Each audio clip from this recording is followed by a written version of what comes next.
Hey everybody, welcome back to Mel's Board Game Room. So I am doing my top 9 games played during the month of May. Now I'm halfway through June. I actually waited a little bit because I was so late doing April. I figured I'd let that one kind of get a bit of spotlight before I do the next month. And also May was not a very impressive month for games. Let me show you the stats. So I have played 23 times of 20 different games. Last month, I think, was 66 plays. So this month, I did not get to play very, very much. Few reasons for that. My son's graduation was in May. Now, he graduates in June, but for some reason, they're doing the celebration, the cap and gown ceremony in May. They've changed that last couple of years. I guess a lot of schools do that, so I'm not sure what the concept is behind it or why they're doing it that way, but so be it. So we had a graduation as during this month. Also at work, I started on a new project, and it's one of those special projects that it took me like a week and a half just to start understanding what it is that I do now. It's been great. I quite enjoy it, but it was just kind of busy. So after kind of all the brain power spent throughout the day, what do you want to do? Is I just want to crash and watch TV or something. So there wasn't as much board game plays, but 1% of my base collection. I just saw that 1% of my base collection.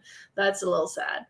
All right, so let's just get started and let's see which one out of those 20 games made it in the top 9. So in number 9 position is 50 Clues, and we played the Pendulum of the Dead.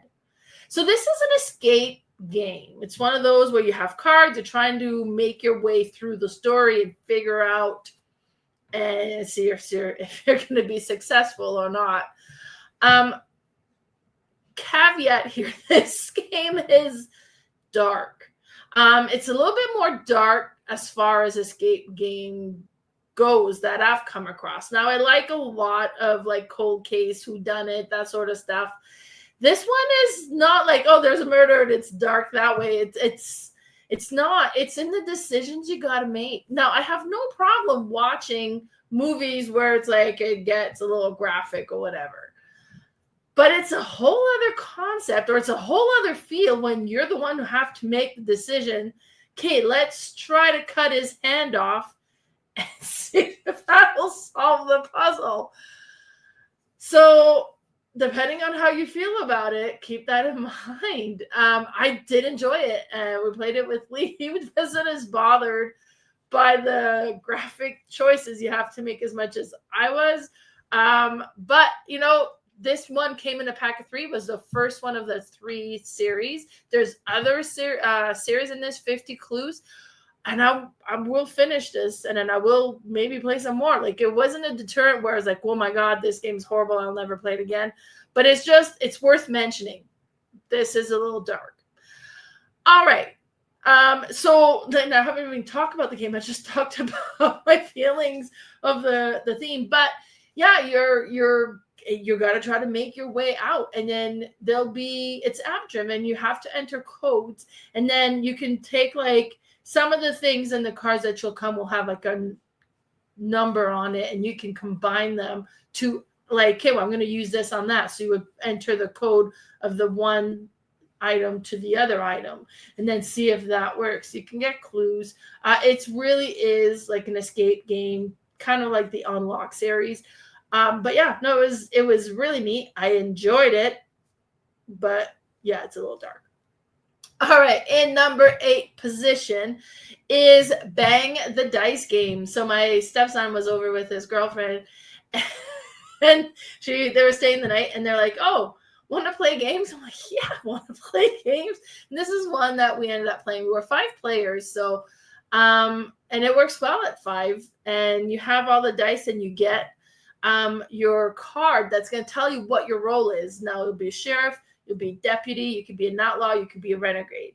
If you're the sheriff, you reveal that everybody knows who the sheriff is. The deputy is your ally. You guys work together to get rid of the outlaws and the renegade. The outlaws wants to kill the sheriff and the deputy, and the renegade just wants to kill everybody in last man standing. So, but if you're the sheriff, you know the deputy's your ally. You just don't know who that is. And you can bluff your way. Now, you can be blatant. I was like, okay, I'm going to kill the sheriff. I'm an outlaw. Came for the outlaws. Help me out. And then try to go like guns blazing, right? But you might be more deceitful and then kind of like slowly pick away, making it sound like, or trying to make it seem like you're trying to get rid of the deputy first. And then, so it's interesting. And you got to remember, okay, it was like, well, you shot me last time. So I don't think you're my deputy. So it is just a really neat game. And with the rolling of the dice, because you roll the dice to determine who you can shoot. And you can shoot one space away from you, or you can shoot two spaces away from you if you shoot the 1 or 2 target. Beer is health, so you can keep it for yourself or you can give it to others, but it replenishes you. The bullet tokens, that is your health. And you have like the dynamite. The dynamite's not good. You can't re-roll them. And if you roll 3, it explodes in your face. So you take damage for that. You have the Gatling gun. So if you roll 3 of those, everybody else gets a shot. And the arrows, well, you've been attacked by the native and you got to take the arrow. Now, the arrow doesn't deal damage yet, but it will once all the arrows have been distributed. And depending on how many of those were yours, that's how many shots you take. It's just a neat game. It's one that I do enjoy. We play it regularly. And it's so good for higher player count. So, Bang the Dice game. That was my number 8. Then in number 7 position, I played Diatoms. And now Diatoms is about making art through a microscope and kind of positioning things on there that'll make art. And apparently that's a real thing. So microscopic art, I guess. So I went to Edmonton at the beginning of the month, and Roberta Taylor and I went to visit the store Missions Fun and Game. And I ended up buying a few games. She ended up buying a few games, and we sat down and played them. And this is a game that she bought. Now, my friend Carla, my co-host on the podcast, has talked about this game before. And it was, so it sounded interesting. It's one that's kind of like, okay, I'm not sure I understand what you're saying, but it sounds interesting. So you have this little circle with a cutout cardboard piece that you're going to put somewhere on the board, and you're adding a tile to the board. And you can see there's different colors, and that's going to create a circle where you place it. And depending on how many colors you have of each color, if you have 2 of one color, like 2 segments, then it's one of the skinny oval, because there's kind of 2 ends to that. If it's 1, then it's a big circle. If it's 4, then it's a square. So it's like how many pieces or side of the shape you're putting into your diatom, and then which color as well. And you're trying to arrange this diatom to create these different patterns, and the patterns are going to score differently. Now, my first game, I didn't quite fully understand how it scored.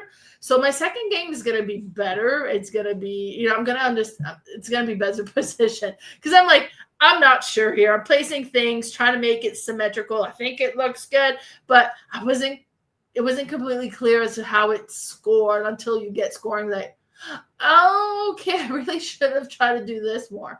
But, it was decent. But it was very interesting, though. So it's a neat, puzzly color games. And then each color has a different pattern to them. So for colorblind people, it's I'm not sure that it would be like, oh, it's easy for colorblind as well. You may have to look a little closer, but it is designed to be colorblind friendly as well.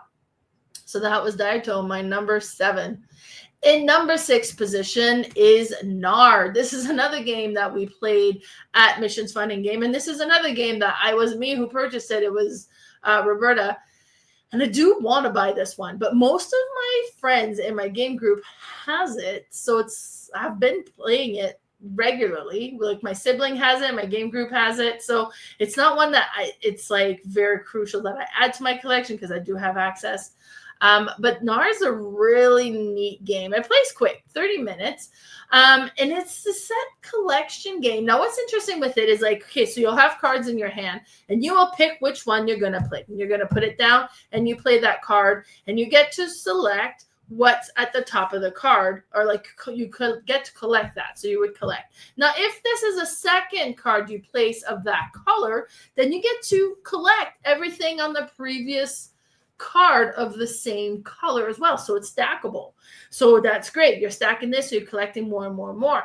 But you can only collect so much. Like at some point, you're going to be full of like the little bracelets, or you're going to be full of like, I forget if it's a horn or what the symbol, but the green one. So you're going to be full of that. So you don't want to collect too much. You got to start spending some of these cards as well. And then you can also spend the cards instead of playing the card to collect the upper cards. And those are the ones that's going to give you possibly points. It's going to stack on top of your player board. And then you can spend the bracelet to collect what's on that. It's neat. Now, one thing I forgot to say is when you play the card, you'll play a different color. So I play a purple card. Then you're going to collect the card that's in the purple position. Now, that may or may not be a purple card. So you collect that. That goes back in your hand. And then you flip a card over and you replace the card that's in the purple position. And it could be like a green card that's there now. So it's really interesting. What's really interesting as well is like you want to spend these cards. So you're not just collecting things that you can't physically have fit anymore. So you want to spend the cards, but you also want to try to maintain the engine of what you're building up by stacking these cards, but you're going to spend them in order to be able to collect the card that's going to go above your player board, which, kind of is going to build your points as well. And this is a race game. First to 40 wins the game. I have yet to win this game. I'm one to spend what I got. So I don't build tons of that stackable thing, but, and I'm in the lead at first, but then I don't stay there. People catch up and surpass me. But really neat game. Artwork is beautiful. I quite enjoy this one. And that was my number 6, Knarr.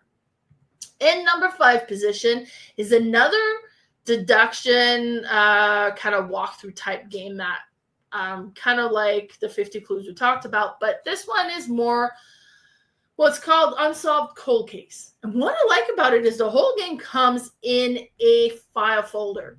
And basically you have a letter that says, okay, hey, listen, this murder happened way back when, and it was never properly solved.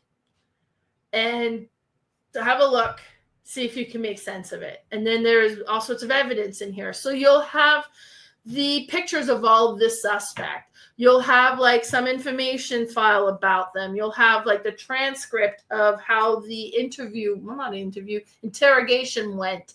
And you'll have newspaper clippings. You'll have different things that's going on. And you got to try to figure out what happened, who's the murderer, how it all came to be. And with these ones, you tend to do that in 3 sections. And then once you kind of figure out, it's like, hey, wait a minute, he never did it. It wasn't him. So then you get to open that envelope, you get more clues, and then you try to see if you can solve it. And it normally is solved in 3 parts. I love these. First of all, this is my ideal date night. Want to have a nice date night? I love this. Now, I know it says 1 to 8 players. In my mind, this is a 1 to 2, maybe 3 player game. I like to keep it close so you're not bunch of people that's just bystanding, watching everybody play or listening and not getting to partake as much. But it shines at 2. It's great, still okay at 3. And this is the only type of game that I will solo. So it's so neat. It's so neat. I absolutely love these ones. And there's a whole bunch in this type of game or in this kind of series as well. And I loved it. And it's my number 5. Then in number 4 position is Holotype. I bought this one a while ago. Me and Lee were playing games one day, and I was like, hey, why have we not played for a little while? And then this one was like, okay, this one was cool. Let's play this one again. And I was not disappointed. So what's neat with this one, it's a dinosaur game, but it's not a dinosaur game like all other dinosaur games out there. This is an archaeologist game, or you're a paleontologist. So you're a paleontologist. You're digging up and kind of collecting fossils, and then you're going to put these fossils together, and then you're going to publish about them and publish about these different dinosaurs. And then as you're publishing about them, some grad students are taking notice and will kind of join to help with your research so that they can learn from you. And then you get a third worker, because it's you, your field assistants, and then you're the student eventually, right? The grad student. So, and then you can go from location to location to either collect more dinosaurs that you're going to learn about, or to collect fossils. And you can go to the museum to be able to trade some of the fossils that you have. And then you can go to the library to do some more research, because when you decide you're going to publish, you have your card. You require so many type of fossils in order to complete that, plus the research. You need to have had enough research to publish about it. But then depending on what you're publishing, how much points it's worth. And then they're publishing from different era, different type of dinosaurs, or different traits that they have. And you all have this secret mission you're trying to accomplish as well. That's going to give you extra points at the end of the game. And as every time you publish, you go up the track, and then there'll be some times where you get an extra tile that you can add that'll give you a special bonus, and you get to decide what that is. But then it's like, okay, what do I pick? Do I want more space to hold fossils? That could be good. But I mean, I haven't really run out of space. Maybe that's not so pressing right now. Do I want to be able to get more research when I go to the library, or do I want to get more fossils when I go fossils digging? And depending on what you decide, like, you give yourself these special abilities. I really like this game. I like that it's like the science of dinosaur, not just another dinosaur game. I love how this game is put together, and it's great. So that was my number 4 for the month of May.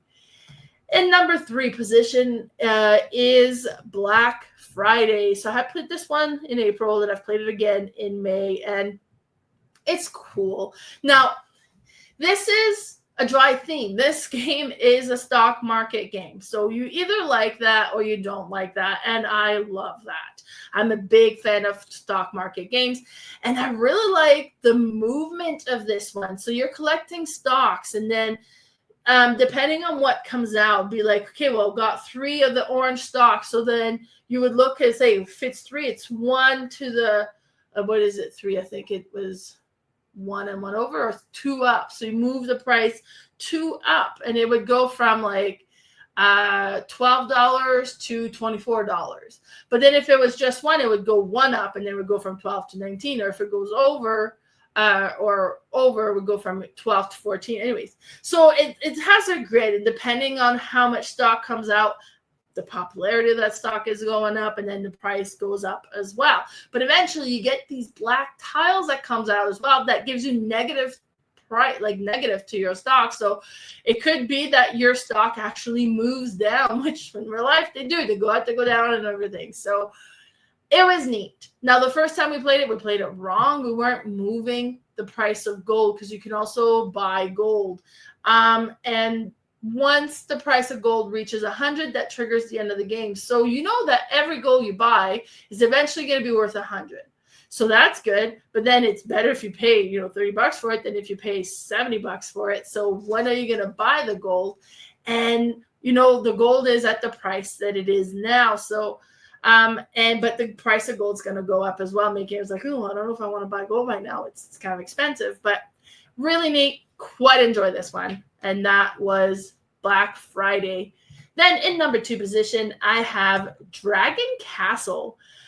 This is one that I bought at Mission Fun and Game. Me and Roberta played it, and then I have played it a few times since as well. And this game is so satisfying. You have these mahjong tiles, so nice, big, chunky tiles. And the back has like a dragon scale pattern etched into it. So beautiful tiles.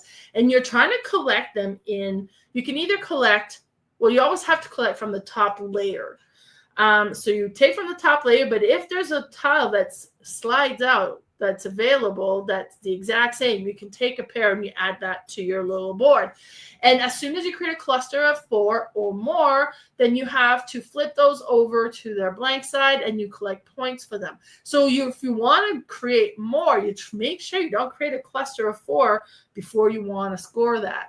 And then you get these little rooftop, like these little Asian rooftop that you can put on top of that, and that's going to be worth points, but then it blocks that spot out. You're not going to be able to add things there anymore. It's just such a neat, puzzly, beautiful, cool component game. But keep in mind, setup is a little lengthy because you got to set up all of these mahjong tiles first. A great game. That was my number 2. Then in number 1 position is Wonderland's War. So I had played this one a while back, and I got to play it again. And it's just a fun one. There's lots going on with it. So it's a bag building. So you have bag, you have these tokens in it, and then when you go to battle, you'll bring out these tokens, and then you kind of put them out depending on what comes out, how it's going to affect your strength in this battle. It's also a rondel game because you're going around collecting these different tiles of what you want to activate that's going to either give you more tokens to add to your bag, or kind of do different things. But you can go as far ahead as you want, but you can't come back, right? So it's one of those like, okay, which one do you want to secure? And you're going around the board deciding that. And then there's also a very strong area control aspect. So as you're doing this, some of them will allow you to put some of your tokens onto the board and try to get area control in one of the location around the tea party. So be like, okay, well, I'm going to go here, but then you have these secret goals and the secret missions that you're trying to accomplish that, but if I able to put something here, I would get that much more points. So I'm going to try to go in that area. So that's going to dictate as well where you want to go area control wise. And then it's push your luck when you're resolving the area control of each location. So then you pull things out of your bag and you add them, and some things are bad. And then if you bust, then that's not great. But then you also keep kind of pulling out, trying to get your it's like your strength, but so that you have the most influence at that location. So you gain control of that location and you score the points for that. So really interesting. Lots going on with it. It's a big table hog as well, but it's so satisfying. And then when we played it again, I was like, okay, yeah, no, this game is cool. And then, the components are amazing. I'm sure the games I've played weren't basic. They must have been deluxe, but I don't know how much of a difference the deluxe is compared to the retail copy, but lots of fun. So here is a recap of the game that made it into my top 9. And here's the stats again, 23 plays an entire month for 20 games. And I get for a lot of people, this is high. And for me, this might be my lowest month since I seriously got into the gaming hobby. And if you compare it to my friend Carla, this is like a drop in the bucket. This is like missing a whole digit. Whoops, sorry. My sister is calling me and I'll call her back. So here are all the games that I have played, all 20 of them. Lots of interesting games. So, at least it wasn't lots of games, but there were neat, fun games that I got to play. So do follow me on Facebook. My Facebook page is Mel's Board Game Room. I'm also on Instagram at Mel's_boardgame_room. I also have a podcast called The Board Game Specialist with my friend Carla, and my YouTube channel, Mel's Board Game Room. Thanks so much for tuning in. Bye, everybody.